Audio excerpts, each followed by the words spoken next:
সরকার প্রধান হিসেবে এই নিয়ে পঞ্চমবার এবং টানা চতুর্থ মেয়াদে পুনর্নির্বাচিত হওয়ার পর এটি শেখ হাসিনার প্রথম চীন সফর। তার এই সফরের দিকে প্রতিবেশী ভারত সতর্ক নজর রেখেছে বলে জানাচ্ছে ভারতীয় সংবাদ মাধ্যমগুলো।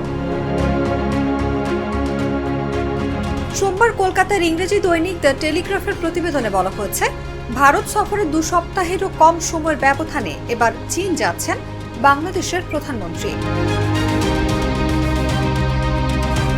তার এই সফর এমন একটি সময় হচ্ছে যখন ঢাকা চীনের দিকে উল্লেখযোগ্যভাবে ঝুঁকে পড়ার লক্ষণ দেখাচ্ছে। টেলিগ্রাফের দাবি, শেখ হাসিনার সফরকালে চীন বাংলাদেশের দ্বিপাক্ষিক সম্পর্ক একটি ব্যাপক কৌশলগত সহযোগিতামূলক অংশীদারত্বে উন্নীত হতে পারে, যেটিকে অন্যান্য দেশের সঙ্গে তৃতীয় সর্বোচ্চ স্তরের সম্পর্ক হিসেবে বিবেচনা করে চীন।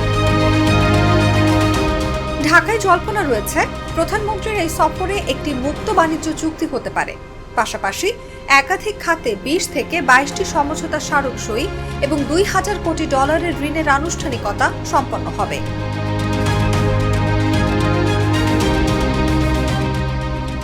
ভারতের একজন সাবেক কূটনীতিক দ্য টেলিগ্রাফকে বলেছেন, নয়াদিল্লিকে নিবিড়ভাবে এই সফরের ফলাফল দেখতে হবে।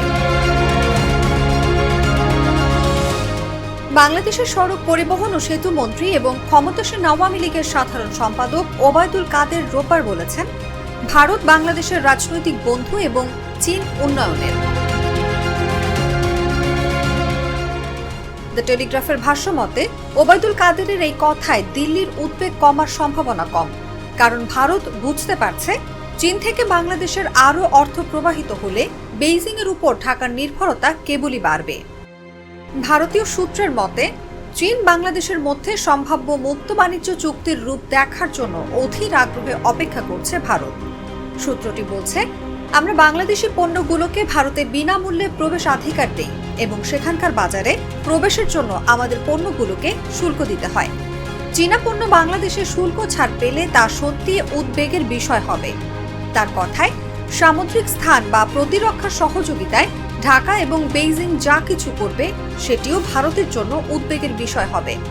উদাহরণস্বরূপ, কৌশলগতভাবে গুরুত্বপূর্ণ মোংলা বন্দরের কথাই ধরুন, সেখানে সব উন্নয়ন কার্যক্রম ঘটছিল ভারতীয় ঋণের আওতায়। এখন চীনারা জেটি এবং একটি কন্টেইনার ইয়ার্ড নির্মাণে আগ্রহী।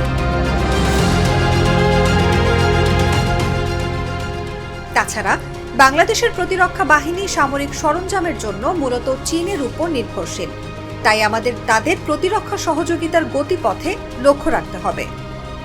তিস্তার পানি বন্টন নিয়ে ভারত বাংলাদেশের সম্ভাব্য চুক্তিটি দীর্ঘদিন ধরে ঝুলে রয়েছে।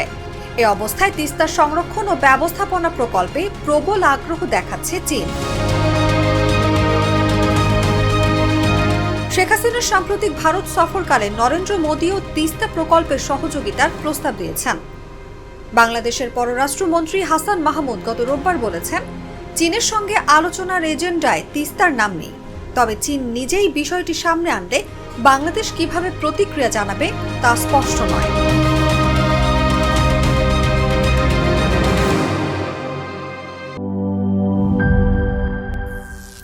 করিম চাচা, আপনার প্রিয় মানুষদের কখনো বিপদে ফেলতে চাইবেন না স্যার। তাহলে আমাদের বিপদে রাখা কি ঠিক হচ্ছে?